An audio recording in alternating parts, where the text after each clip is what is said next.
రైతుల భూములు ఇచ్చారు.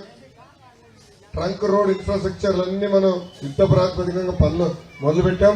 80% పనులు పూర్తి చేశాం. గౌరవ ముఖ్యమంత్రి గారు ఆ పనులు పూర్తి చేసి ఉంటే లక్షలాది మందికి ఈరోజు ఉద్యోగాలు దొరికే పరిస్థితి. కానీ ఏం చేశారు తల్లి? 3 ముక్కల ఆటలు ఆడుతున్నారు మన జీవితంతో. కర్నూలులో రాజధాని ఏంటది? న్యాయ రాజధాని అన్నారు. కనీసం అక్కడ ఒక ఇటుకేలు ఇస్తాను.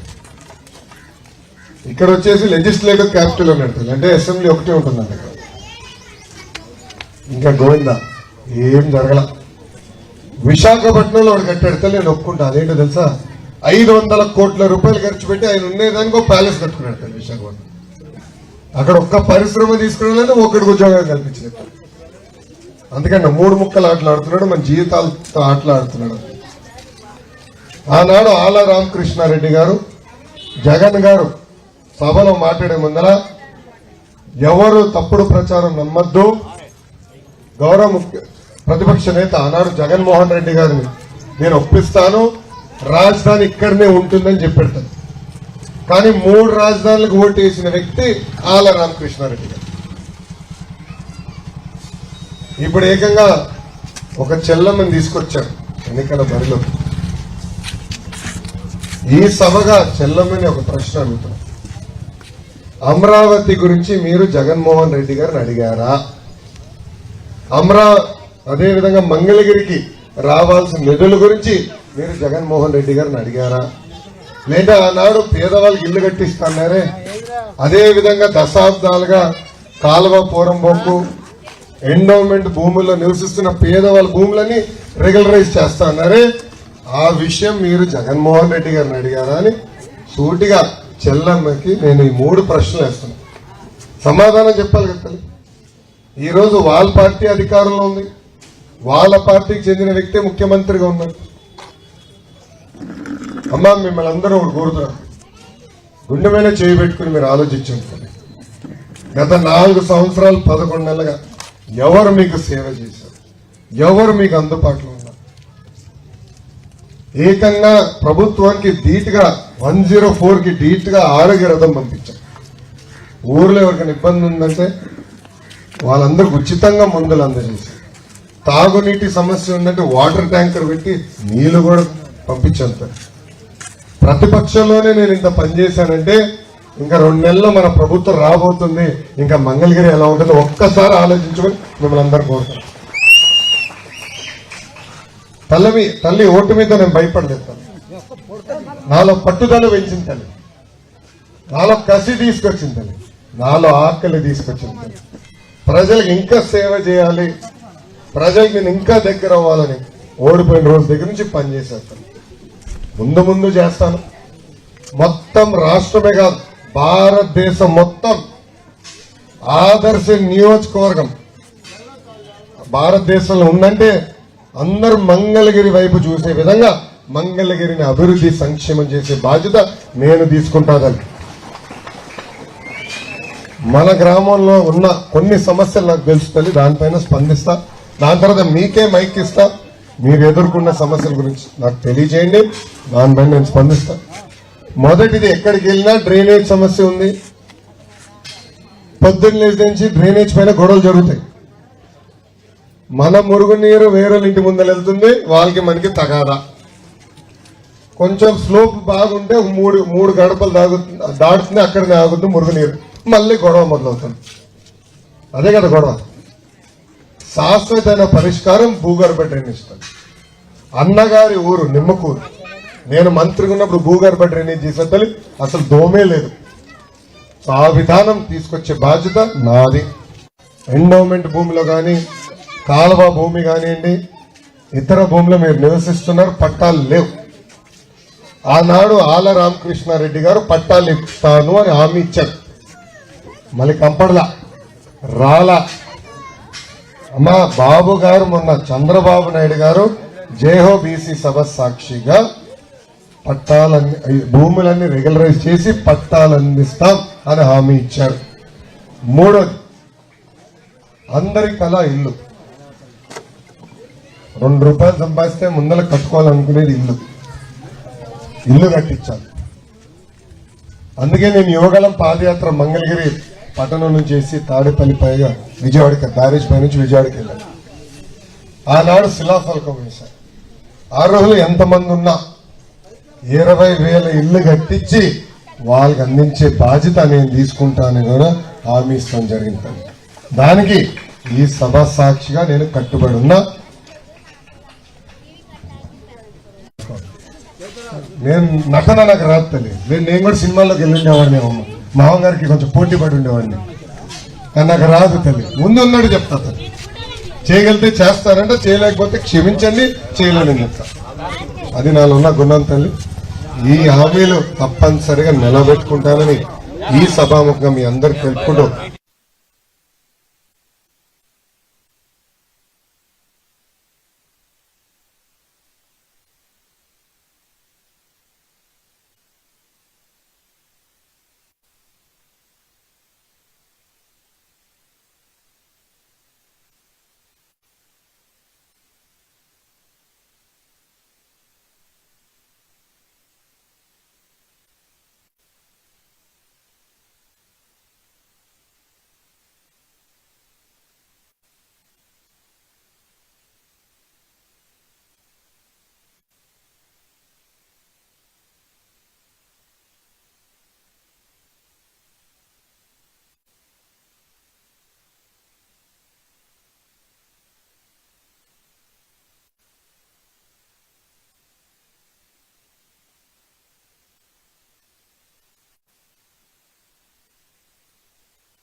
ఎన్ని పడిపోయింది, మన పిల్లల భవిష్యత్తు పడిపోయింది, మనం పడిపోయాం. ఉపయోగం అన్నాడు, ఒక్క నిమిషం ఆర్కే గారు అన్నాడు, ఈ జనం కాదు, ఈ ఆర్కే గారు జనం చంద్రబాబుని ఎదుర్కొన్నాడు. ఇప్పుడు నువ్వు నిలబడి ఉంటే తెలిసేది. ఉద్దాగా అమ్మాయిని బలి చేసావు, వరదాగా అమ్మాయిని బలి చేసావు. చూడు భక్తుడైన మనం రాముడిలాగా ఉంటే ఈ సమాజంలో ఇప్పుడు పనిచేయట్లేదు. బాబు గారు రాముడు లాంటి వ్యక్తి.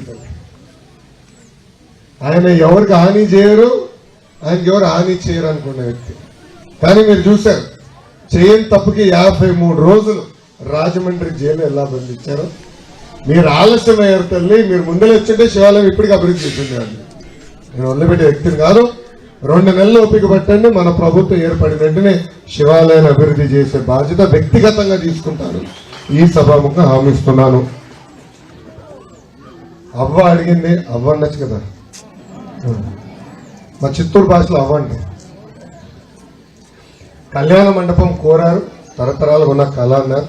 తప్పనిసరిగా అది టేకప్ చేస్తాము. శ్మశానాలకి ప్రహరీ కూడా కట్టాలని పెద్దలు కోరారు. హిందూ శ్మశానాన్ని అభివృద్ధి చేస్తే బాగుంటుంది అన్నారు. ఆనాడు నేను పంచాయతీరాజ్ గ్రామీణాభివృద్ధి శాఖ మంత్రి ఉన్నప్పుడు మహాప్రస్థానం అన్న పేరుతో శ్మశానాలను కూడా అభివృద్ధి చేయాలని ముందరికెళ్ళాం.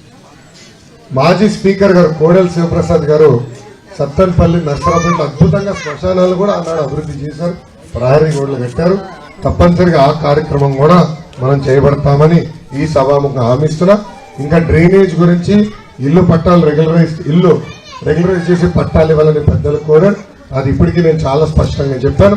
అన్న ల్యాండ్ పూలింగ్ వచ్చే గల మీరు కోరారు. ఇప్పుడు అన్ని గ్రామాల్లో ముందరకు వస్తున్నారు.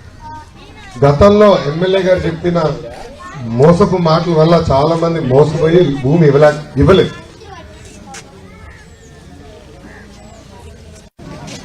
పూలు వేసాడా?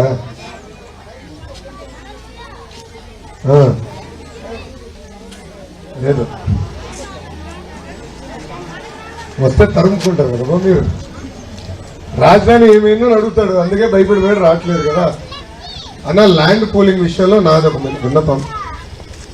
ఎన్నికలు అయిన వెంటనే మన ప్రభుత్వం అంటే తెలుగుదేశం, జనసేన, భారతీయ జనతా పార్టీ ప్రభుత్వం ఏర్పడిన వెంటనే గ్రామం వరకు మనం కూర్చుందాం, రైతులతో మాట్లాడుకుని ఆమోద్యమైన పరిష్కారం చూపించే బాధ్యత నేను తీసుకుంటాను.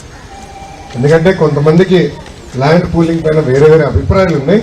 అందరం కూర్చుని మాట్లాడి తప్పనిసరిగా మన పిల్లల భవిత కోసం 5 కోట్ల ఆంధ్రుల కోసం మనమైతే భూములు ఇవ్వాలని మిమ్మల్ని అందరినీ కోరుతున్నాం. దాంట్లో ఎలాంటి సందేహం. ఇప్పుడు భూమి అంటే అటాచ్మెంట్ ఉంటుంది, అంటే తరతరాలకు వచ్చే భూములు అయి ఉండొచ్చు, లేదంటే చెమటోర్చి రూపాయి జమ చేసి భూములు కొన్నోళ్ళు కూడా ఉంటారు. కానీ 5 కోట్ల ఆంధ్రుల కోసం మనం చేస్తున్న త్యాగం ఇది, మన పిల్లల భవిత కోసం చేస్తున్న త్యాగం ఇది. సో తప్పనిసరిగా మన ప్రభుత్వం ఏర్పడిందంటే ల్యాండ్ పూలింగ్ పైన మనందరం కూర్చుందాం. దయచేసి అన్నట్టు ఈసారి మటుకు మాయ మాటలు నమ్మద్దండి, మళ్ళీ మనం మోసపోకూడదని ఈ సభాముఖంగా మిమ్మల్ని అందరినీ కోరుతున్నాం. మరి ఎన్ని తప్పనిసరిగా మీకు వినిపించుకుందామని వచ్చాము. తప్పనిసరిగా